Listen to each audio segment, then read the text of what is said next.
Welcome everyone to another Conversations of Void. I know it's been a couple of weeks, but we are back. We missed everyone so much. And we have so much exciting news to talk about at the end of the show. But I'm excited for a guest we have tonight. I've been talking to him for a couple of months now, and he is a comedian, YouTube creator, actor, writer, director, the one and only. Please welcome Jack Franklin to the show.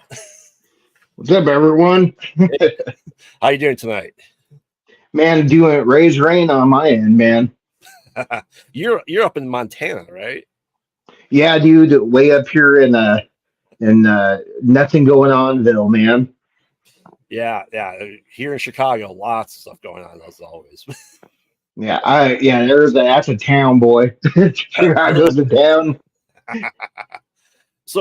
So welcome to the show. I have some, we are here to nerd out on horror. Like I said, I've been watching your stuff all week in preparation for the show. I'm excited. So, like I said, some easy icebreaker questions. For you, I talked about you're watching like your first foray to like Halloween was Halloween 3. I remember you're watching your Halloween list, your parents not letting you watch it because they didn't have Michael Myers. But do you know what movie really brought you into the world of horror? Go, holy shit, I am obsessed now. Yeah, so that's interesting because I do remember the first movie that I ever saw was Nightmare on Elm Street. And then the first one I remember as a family sin too was the original Halloween. Mm-hmm. But I would have to say, like, even though it eventually turned into like where my favorite's cosmic horror, the one that got me in was the B movie Clown House. Ooh. Victor Silva, controversial guy, but it's like, I can't deny the fact that when I was shoot, man, so you're looking at years, some movies in between, but where I really got like where horror became like I had to watch, I had to rent it, whatever, it was the movie Clown House for sure. Yeah, that is a deep cut there for anyone who doesn't know. I don't remember what year that came out. Do you remember? Yeah, 1990, dude. Sam Rockwell. Okay. Yeah, dude. Wow. Yeah, man. And I remember, it was one of those things where the TV movie of it, like it was the ABC movie of the week or something like that, the two-parter or whatever. And I remember thinking to myself, like, whoa, clowns are scary, and then that movie was just one that we rented. I remember specifically we rented two movies, me and my sisters, and it was Clown House and Halloween 4. Nice. And we watched Halloween 4, and I remember when he started climbing on the roof, I was like, whoa, because Michael didn't do that yet, he didn't do that in the first couple. Right. So then so I was like, oh yeah, got a good little horror charge, and then Clown House really freaked me the hell out, man. It really did. So from that point in time, I was really hooked. I was really hooked to it then. Yeah. Like I said, for me, I tell this story a lot. I remember watching something that always came on like late night on Comedy Central in the late 80s, early 90s. It was always about clowns that turn people into cotton candy and popcorn. And just before the internet, I didn't know what the hell it was. And then, I remember it coming out. I'm like, holy crap, it's Killer Clowns from Outer Space. And that was the first DVD I bought was Killer Clowns from Outer Space. So yeah, I wonder what the first DVD I bought, I think would be something embarrassing. Can be something like Fast and Furious or something lame. As far as like cool movies go, I think as far as horror movies go, boy, that one's a toughie. If my memory serves me correctly, it was American Werewolf in London. Was the first DVD I bought. That was horror. That is a classic. It really is. Oh, yeah. Dude, I have this thing of like what makes a perfect movie. Mm-hmm. That's why I think one of the most underrated cosmic horror movies of all time is Critters. Yeah. And everybody's like, well, that's not scary. I'm like, I don't give a shit. It's got such you love the characters, you love the monsters, you love the effects. It's got a fun story. It's just awesome, right? Yeah. And when I think about American Werewolf in London, the parts that weren't horror, it was like they brought different genres of movies into a horror realm. Mm. And I just that's such a perfect movie, man. Still to this day, the coolest werewolf in my opinion. Yep. So, Oh yeah, yeah, man. yeah. I love Critters just because it was actually created before Gremlins, even though people are saying Critters was a ripoff of Gremlins, and we can't forget Nope. our boy Leonardo DiCaprio starring in Critters 3. Number 3, dude. Like, yeah. Yeah, And Angela Bassett was the number 4. yeah. Stella had her groove with Brad Dorff before that movie even existed, brother. Oh yeah. That Critters is my co-host knows it's on my list of franchises to review for our podcast. We're saving it for a rainy day at this point in time, but I love Critters to no end. It's such cheesy, Cheetos Brothers puppetry, just goodness all around. Oh man, and the before we even knew she was going to turn into a horror icon, you had Dee Wallace. Mm-hmm. Man, and yeah, dude, the Bounty Hunters, that '80s soundtrack that like is also just like when you're outside of a few horror movie soundtracks, which are awesome, there's some awesome soundtracks. Most of my favorite ones are the B movie soundtracks where they're like, can we sound like somebody who's mainstream, for on a budget? I love those, man. And Critters, they had that. But yeah, dude. Outside of God, what's some of the soundtrack like Lost Boys, Fright Night, Yep, Friday 13th Part 6, Alice Cooper, of course, Maximum Overdrive was all AC/DC. Oh yeah, like there's some really badass soundtracks, but for my bang for my buck, dude, I like the B sound. Yeah. Do you speaking of soundtrack? Do you like the band Goblin that Fulci used in all his stuff, like Demons 1 and 2? Yeah, dude, I do. Because to me, like, it's part of the like there's that I don't even know what to call it, that neo kind of thing with the Demons movies where it felt kind of like what was it, Return of the Living Dead, where there's this punk 80s punk feel. Like so it really helps the ambiance. That's why I like Goblin, Yeah.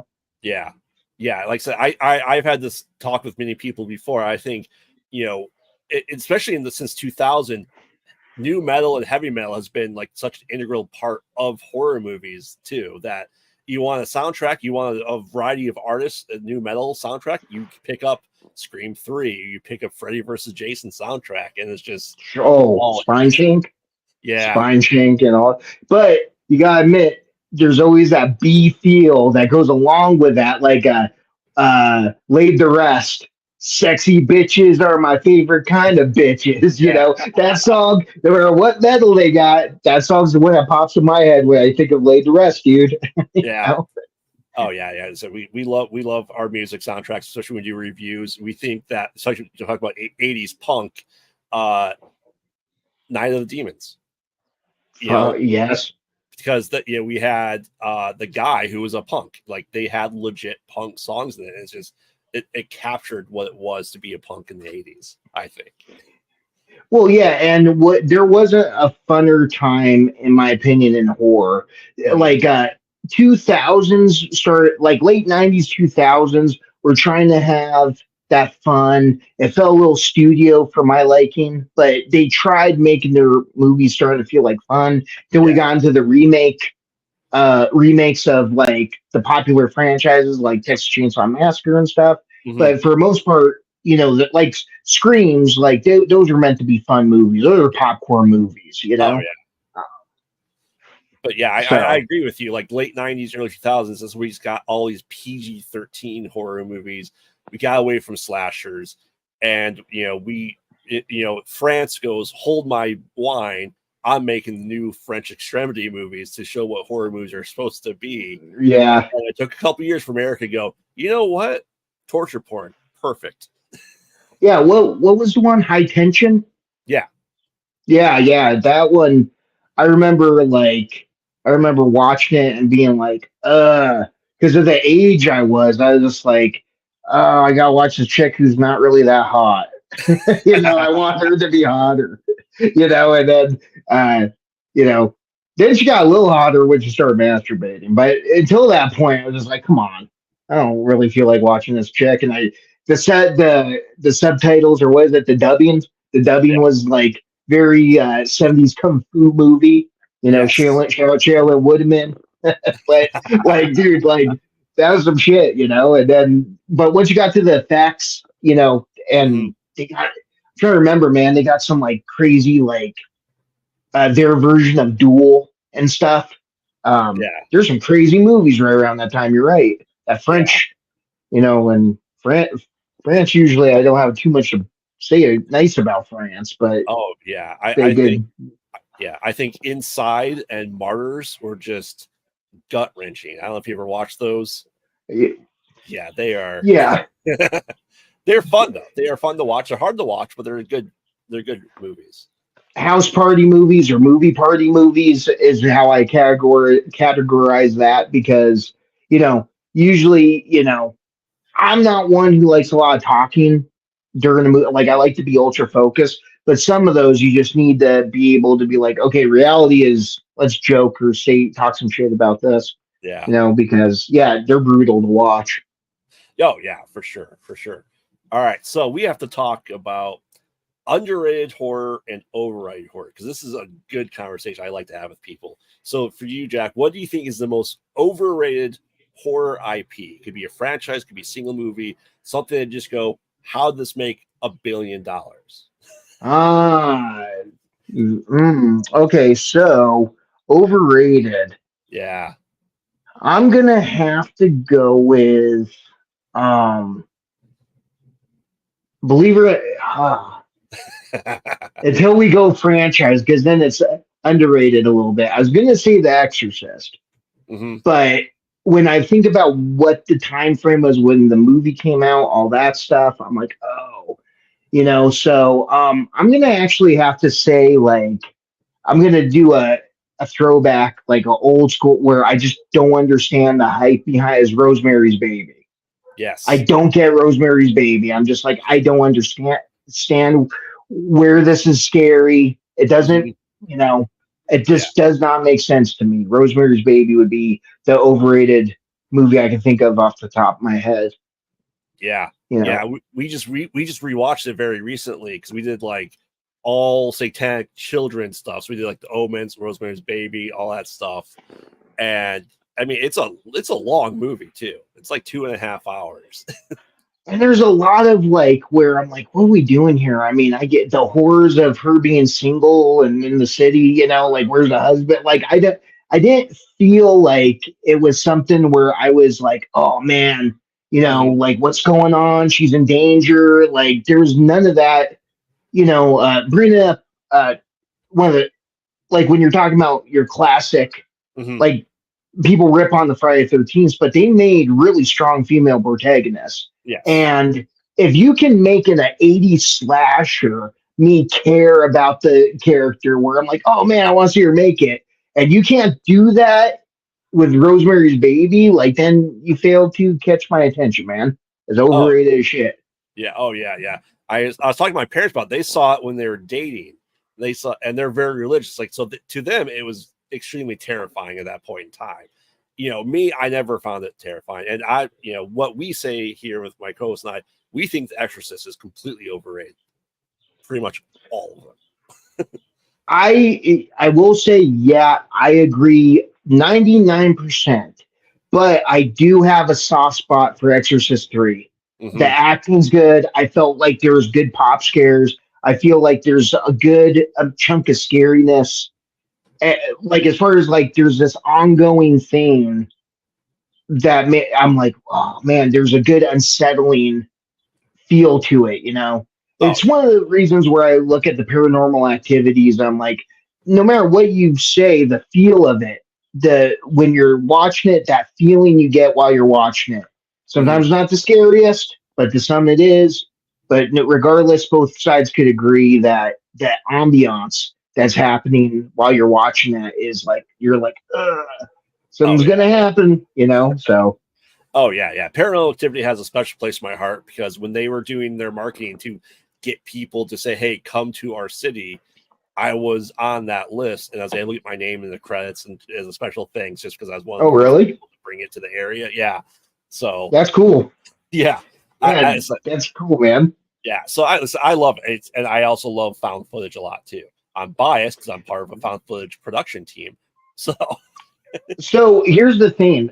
Um, we had that found footage wave that I mhm, think makes found footage movies get put in a bad light because there's so many low budget ones without a story. You can have low budget as long as your audio is good and you got a good story. yeah, I don't care. Like I don't care about the effects. I don't care. But when you're like, okay, we can just be out in the forest, mhm, nothing to break up the monotony of the forest. You could put a friggin' tent.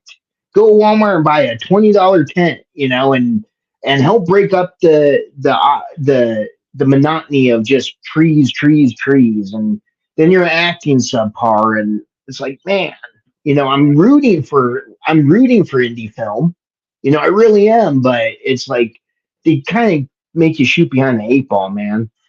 But yeah. there's some great found footage movies, man. Oh yeah, yeah. I said working with the indie people I know, and yeah, I like is the VFX always the greatest? No, it's a budget movie, but like I said, as you said, if they have a good story and they have great actors and are able to sell it works beautifully. It doesn't need to be the $10 million next Conjuring movie. If you use the classic horror method Hmm. of barely showing your antagonist, that way the audience doesn't get jaded on seeing, your Michael Myers or your Bigfoot or your werewolf or your whatever.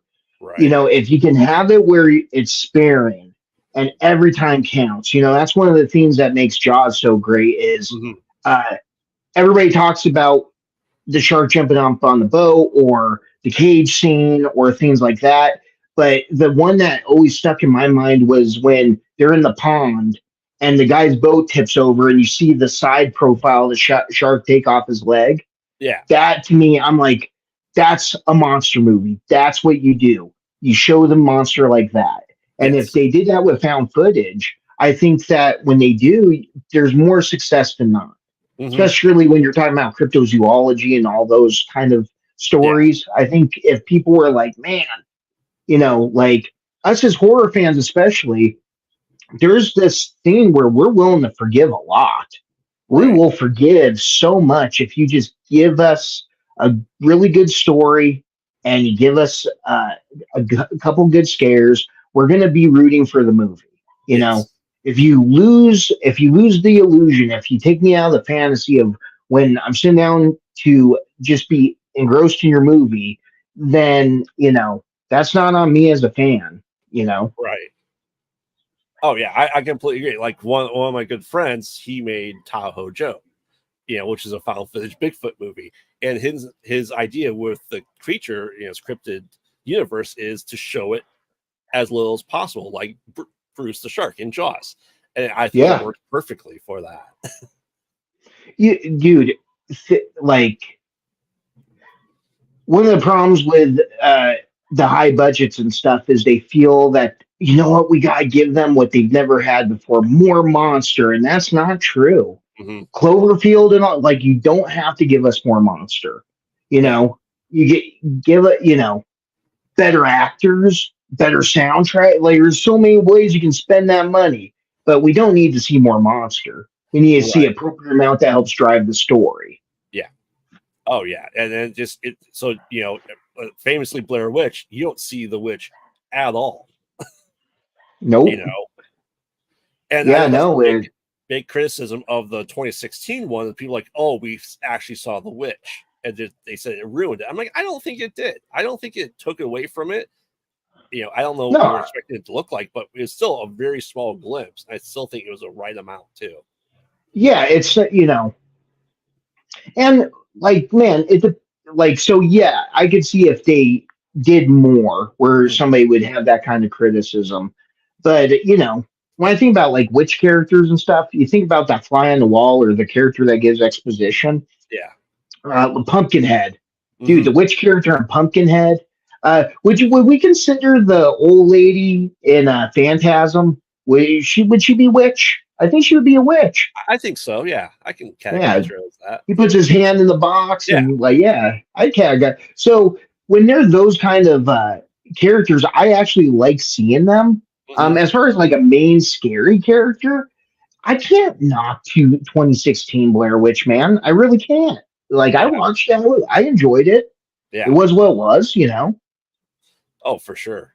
Yeah, like I said, and that's why I like asking these questions, because I like to hear people's takes on stuff. Because let's face it, everyone has a criticism of some genre of horror movies that they don't particularly like, and that's okay as long as I think the horror community understands that everyone has different likes and dislikes. It's a much better community as a whole, because you can go, "Oh, you've never heard about this movie? Let me show it to you. This is one of my favorite movies." And I love that feeling of people getting excited to talk to you about your favorite stuff. Well, especially because we're using the term horror. We're Yeah. not. When I hear people say, "What's your favorite scary movie?" It's like, oh, that's something that has to be scary. Hmm. Horror as a genre, there's so many different ways to go with it, man. There's so many subgenres that you can go, and all of them are a pretty damn good time. You Oh know? yeah. So here's the flip side of the question: what do you think is the most underrated horror IP? It could be a franchise or a movie as a whole, Huh. So most underrated, where I'm just like, man, I can't believe people don't like this. or don't know about Uh, it. Yeah. oh yeah, no. A huge fan of House with the Devil.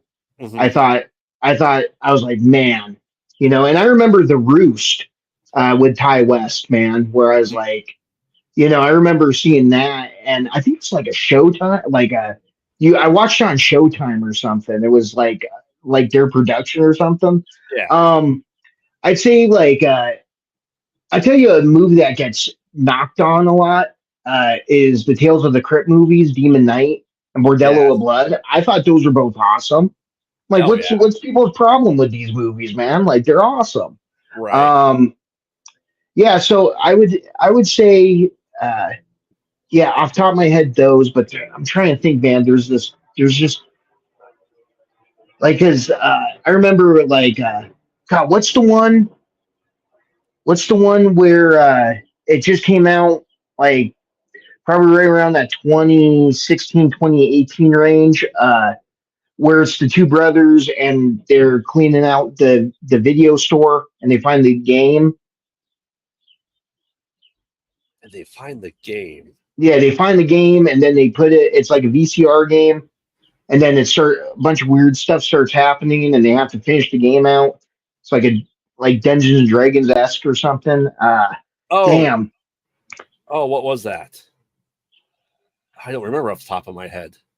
Yeah, dude. And the sad part is on Jack is Horror. I was like, hey, this is a movie that you guys should watch.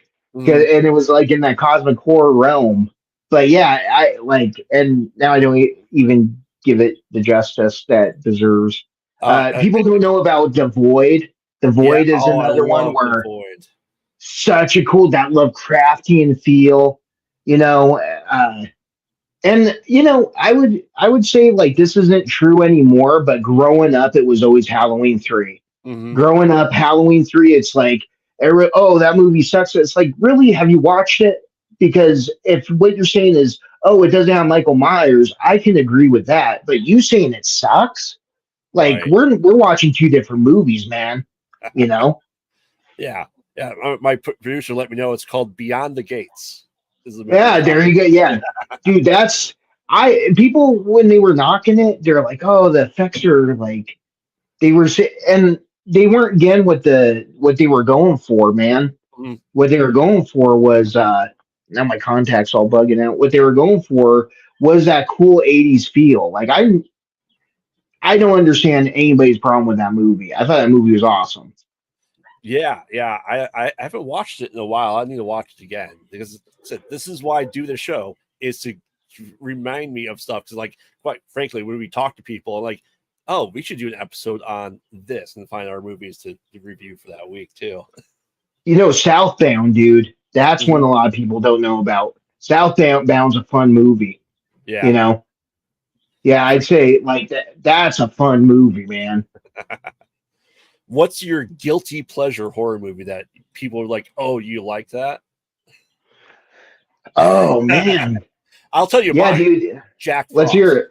Jack Frost. Oh, yeah, it's because of the oh man, that's a good question. I would say well, dude, when talking about like Clown House and stuff for sure, people were like, what? That and I'm like, I was a kid and now there's that nostalgia. Mm-hmm. Um man, guilty pleasure movie. That is such a good one. I would have to say, God, all of them are so popular now too. Like, what's the one that's the parody? What's the one that's the parody on slashers? Behind the Mask. Yeah. Sorry, People don't get. Leslie Vernon. Yeah. Yeah, people don't get why I like that one. Um, yeah, dude, I would have to. Oh, you know what's one that people are like, man, I can't believe that you like that is Slugs. I think Yeah. it's Slugs where yeah, and the guy falls into the water and he comes out and is like because he's getting sucked out like his eyes Yep. slugs. People are like, "What? This is stupid." I'm like, "Really?" Oh, and Food of the Gods. Food of the Gods before Yes. Slugs. There's something about those giant men, I can see its effect, and then now with Google, you can read on how brutal they were to actual mice and stuff. Oh yeah. And I hate mice anyway, so fuck it. But like when I watched that, I'm just like, oh shit, Food of the Gods. Mhm. I think it's also called Gnaw or something, but Food of the Gods was the shit, man, to me. Oh yeah. People were like, what, you like that shit? I'm like, yeah, man. I'll watch that all the time. There you go. Yeah, like I said, I love all things horror. I love cheesy horror too. And my producer will tell you, I torture him sometimes with some movies. Like we watched Pinocchio's Revenge from 1996. That's a Rumpelstiltskin, yes. Love best that. one-liners. Best one, like when he here, like Brock Lesnar stole from him, dude. Here comes the pain. Yep. That was the first time I ever heard that was Rumpelstiltskin, dude. Yeah. Yeah, so it's just that's why I like guilty pleasure horror movies, just because like they're so bad they're good. Like when we did the Jack Frost episode, the writer of Jack Frost thanked us for doing an episode on his movie. That's awesome, dude. Yeah, was it Full Moon or something? Mm-hmm. Dude, have you seen Father's Day from Trauma? No. Watch Father's Day, dude. You want one spoiler? I'll give you one little spoiler. Yeah. The main antagonist is named Chris Fuckman. Like he's a Father's Day killer where he kills dads. Okay. And it's dude, so it's such a good movie, man. It's like great character, like it's such a fun movie, dude. And that's a guilty pleasure movie because people are like, "Fuck, dude!" It showed penises, it showed like it's weird, but it's great, man. End the podcast when you do, and the first thing you should do on your free time is watch Father's Day. Yeah, Trauma, dude. It's awesome. If it's Trauma, it's got to be fantastic. I love everything. Dude, it's so fantastic. Proper amount of cheese, proper amount of good writing, proper amount of cool, like just cool everything, dude. It just, man. If I was to recommend it to an actual horror movie lover, man, Father's Day, you're welcome. Yeah, we'll have to maybe do that and do that with the Mother's Day movie as well. Because that was one for sure. So, yeah. Take note of that. We'll do that on next year for Mother's Day and Father's Day. We'll do in between of that. So. Yeah, dude. Yeah, you'll fall in love with that one, dude. Look, growing up with Trauma, like the classics, obviously the Toxic Avengers and all that, like, Nukem High. Like, I grew up with all those, and that Father's Day might just be my favorite Trauma movie of all time. Wow, That's how crazy it is. Over Yeah, Poultrygeist. over Poltergeist, dude. And I actually like the cheese of Poltergeist. Yes. Like, yeah, what?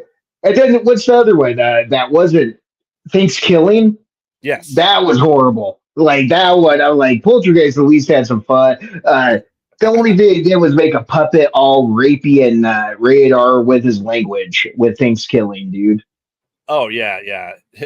We were saying Romeo and Juliet. Yeah. Oh yeah, dude. And then the guys who created South Park, they did a musical with Trauma. Yes. Cannibal the musical. Yep. That was a good one. Oh, Yeah, absolutely dude. was. Yeah. Classic. Yeah. Thanksgiving 3 is coming out this year, and it's going to star Lloyd Kaufman. Like,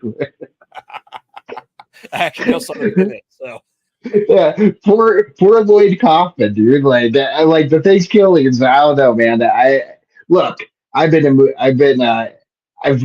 auditioned. I've been in a couple things, and I can tell you if Thanksgiving 3 all of a sudden was at my doorstep, and I'm reading the script, and they want me in it. I'm not too proud to tell you I want to be in the movie, dude. Like I would, I'm in Thanksgiving 3 then. Oh yeah, I would do it in a heartbeat. Just because Yeah, man. I love horror that much. You know, like I said, I've been lucky enough to have been in a few things over the past year, and now writing and directing with the group I'm in, the production company I'm in.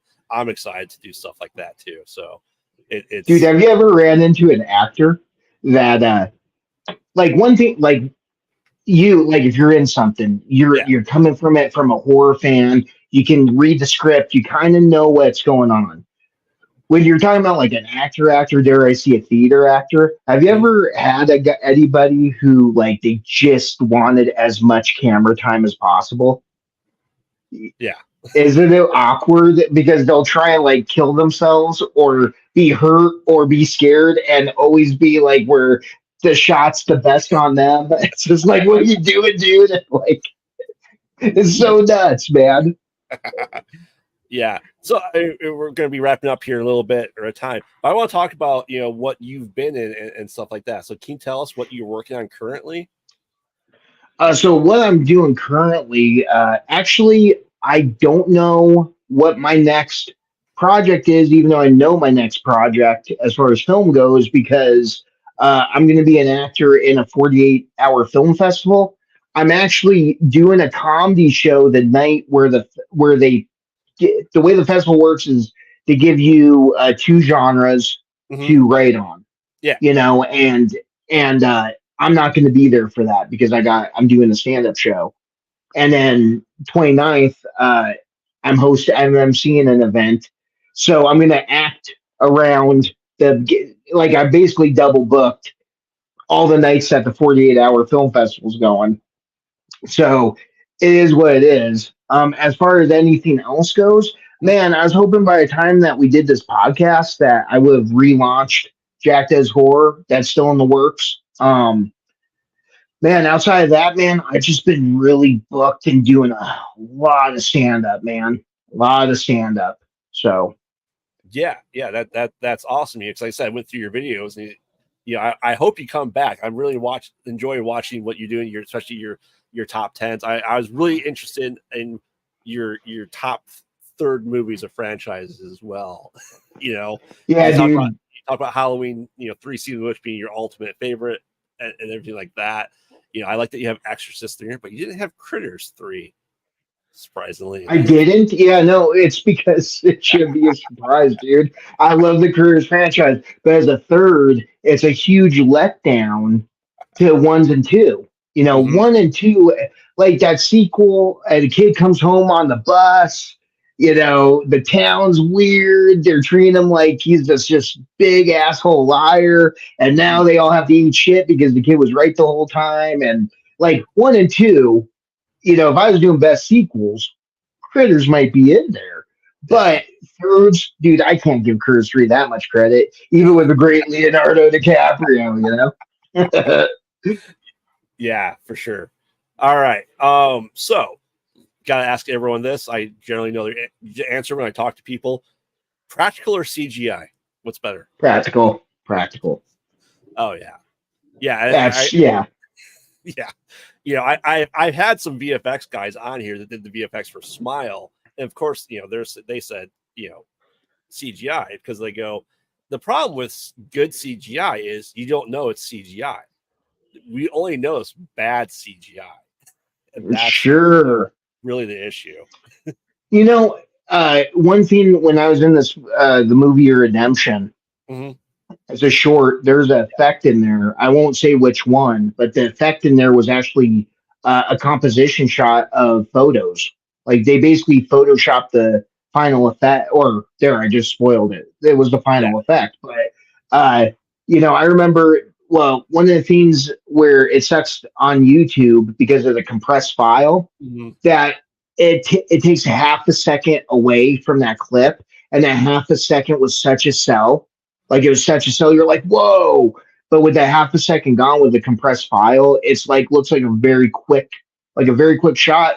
It doesn't take away from the movie, in my opinion. Obviously, biased opinion, but as far as like that effect, that one, like I've seen it at like that festival, the way it's Mm-hmm. shown that way, and yeah, there's that little extra piece in there, man. That just with it being on YouTube, if you could Yeah. figure out a way that you knew it would be compressed right in those certain areas and stuff, you would switch it up.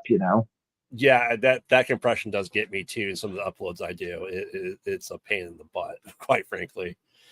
So But so you said you do all found footage, and I don't hopefully don't go too OT with the way you guys have your format, but yeah, I'd be remiss to, as a horror fan, like, so what, like, is there anything that, if you had to say, hey man, I want you to watch this of mine, what would that be? something that just the start of it, I have a very small appearance, and someone else is doing the voiceover for me, but I'm in there and I help shoot it. Is Split Screen. It is two found footage movies put together like a double feature, like Grindhouse. Okay. So the first one is the Sierra Nevada incidents, or the Greys, and it's about an alien found footage. And then the second part is the Illinois Valley murder tapes. This is what I was there. I was introduced to the production team, and I was there. I went away for a long weekend just to randomly someone's house and stay the night and went into a cornfield and shot it. And we are currently filming the sequel to that movie this weekend, the second part Wow. of this weekend. So So that where can I see it? you can On see it Amazon or? on hold on, Netflix. I think it's on Amazon, or it's definitely Tubi. I think Netflix said, "quote It's too scary for them." Damn. Well, that's kind of a win in itself, man. So it's on. I can watch it on Tubi then, man. Yeah, So it's called Split Screen, and yeah, then yeah, the two movies will be in that. Okay, I'll yeah, watch it tonight, dude. yeah. Like, yeah. Anything from the Horror Dads (DADZ) Productions is a group that I was introduced to a year ago, and now I'm officially part of, and that's why we're doing assistant directing, writing, acting, and we just have so much planned that I can't wait to tell the world about in the upcoming months here. Well, and there's also like there's actually a really big horror film festival in Chicago, the Chicago Horror Fest, right? Mm-hmm. Oh yeah, Yeah, yeah, that's a big deal. Like, yeah. have you been in any of those or? No, we are working with them. We are planning to do some stuff. Part of the team, our team that's in Michigan area, they did the 48-hour film this past weekend. So I'm excited to see Oh, what really? they did there. Yeah, 48 hours start to finish. I'm excited to see it. But yeah, we're working on lots of stuff, including a TV pilot. So What? Like that's cool. Oh, I have a YouTube pilot. That's a project that it's called Mystery Boys, and basically what I found is I try and find ghost paranormal investigators, and then me and another comedian mhm. go along with them. We only have filmed one so far. It's a little tougher to get people on board with the actual, because they don't want to. In my opinion, some of them don't want to be exposed, but another for the people that are true to the game, they're Mhm. just like, hey, this isn't a joke to us. If they just give us a chance, we don't treat it like they're a joke. We're not laughing at them. We're laughing with them because we're put in situations where we're definitely, I don't know how to ghost hunt, man. Like that's the point of Right. the show is I'm going to be myself. and I'm gonna like not bastardize what they're doing. I'm not gonna, I want to find out, and whether this is real or not. What makes this real? Like that's what the one that we shot, man. It was a blast. Spoiler alert: there was no ghost to be found, but like it was fun as shit, man. So I'm Well, hoping that we can kick that off. yeah, I mean, some people know what we're talking about. We're doing something similar called States Unknown. It's not just ghost hunting. We're doing creature science, supernatural things in each state. So the idea is that's what we're working on. We're doing the Midwest area first, but I'm always looking for people when we get to their state to have guest investigators with us. We'll definitely keep you in mind for Montana. Collaboration. It's gonna it'll be the best thing ever, dude. like that's great. I love it. Yeah, absolutely. All right. We got to wrap up here. So if you, Jack, were handed a script to be in something horror, what would be the ideal script to pass by that you like, I want to do this? Would you want to be in, say, a Halloween movie or Friday the 13th or? I got a specific, dude. Something HP Lovecraft, like Lovecraftian meets post-apocalyptic world. Oh. So like Mad Max, be more specific, like Road Warrior, but with you'd have your Marauders, you'd have your Gains, your all that stuff, but it'd be in the what caused the apocalypse would be Lovecraftian, Oh. So yeah, dude. So if I did Color Out of Space, almost like Color Out of Space meets Mad Max. I would say more like The Thing, or like Cloverfield, more like I'm trying to think of monsters, like good monster, like Lovecraftian monster, like Dagon. Yeah. Dagon, like that. Obviously, when you're talking Lovecraft, you're talking those seaport towns. So you'd be taking more of the guys that are, the populars, the Cthulhu's and that stuff, but think about your monster collaborations like Frankenstein's monsters. Think about like some of those kind of monsters, man, like the Void, and just imagine Tremors, the Mongolian death worm and all that. Like imagine that setting, but you're battling to stay alive in the post-apocalypse while all these monsters are around. I think that would be awesome. I guess with that said, Dagon would be awesome too. I'd love to tackle like an actual when I watch Dagon, I'm like, man, I could do a lot with that as a creator, Yeah. Would you say the point of origin in Arkham in the New England area? No, for the post-apocalyptic scene I have in my mind, no. If somebody were to say, man, I want Lovecraftian, then yeah, absolutely. Arkham, you want that seaport, like that cult like thing. You want that feel, that port town feel. If you don't have that port town, then you're not really making it as Lovecraftian as you could. I would say like Lovecraftian monster post apocalypse. So steal or pay homage to the monsters of his creations, like Carpenter and everybody, Mouth of Madness, like people have done it. Get your monsters, make your monsters awesome as shit, put them in the world, give me a DeLorean that I'm gonna apocalyptic out and like make it where it's the most badass thing that you've seen since the flux capacitor, and let's rock and roll, man. I think that would be the funnest movie. Awesome. Yeah, I'd watch that in a heartbeat. Okay, now here's a state I wrote.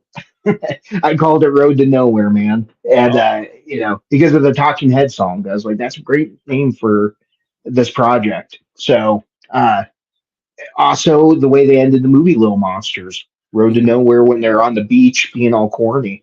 Right. But dude, if I had a chance to make that movie, Yeah, I'd give my left nut to make that movie, dude. There you That'd be so fun, man. But go. yeah, like anything Lovecraft, I would say, like, not to be more long winded than I already am about it, but Lovecraft, dude, like, Hmm. as a horror fan, what I feel I could do with like a proper budget or whatever, whether I'm on screen, off screen, or both, I think it'd be awesome. I'd love to Yeah, do it. yeah, we love H.P. Lovecraft stories here. Just they're so great. All right, so Yeah, watch your redemption, dude. yeah. That's a terrible Oh, old man. oh, I watched that. I watched that. Oh, you did? Yeah, Oh, how'd you feel about my performance, dude? I thought it was great. Spoiler, dude, or not spoiler, inside scoop. That wasn't really acting. I effed myself up during that movie because I did my own stunts. So I had two broken hands and a cracked tailbone for the majority of that. Oh wow. So, so when you see me in pain, struggling and shit, Yeah. like that was, yeah, it was like, well, that was really good acting. I was like, thank you. But now years removed, I'm like, yeah, here's what the rational thing was, man. All right, so Jack, any advice for anyone getting into the field, whether it's podcasting, YouTube, comedy? What kind of advice can you give to the people? I'd say, look, the number one thing that I found out about all this is that you got to keep going, man. People Mhm. have they have a threshold, where so many people are like, yeah, you can't do that, and if you believe them, you're gonna fail. You got Mhm. to keep going. You got to push past that part, and then the other thing is like, stop thinking you have bad luck.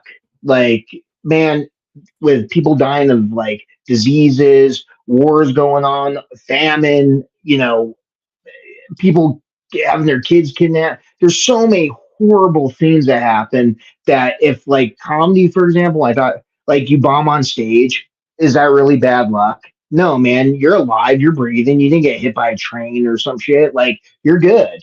And Right. if you're getting to anything that's your dream, even if it's not happening at the moment, like you're able to pursue it, you're pretty fortunate, man. Think about some kid in Nigeria who's sharing a bowl of rice with his seven siblings. If they have a chance to make an indie film, if they have a chance to throw on a webcam, and it might not be Elgato, it might be Logitech, and they're going to bitch about that. I bet you they don't. I bet you they got bigger problems, and I say that's my advice to everybody. Like, chill out, take, whether you've had your slices of humble pie or not.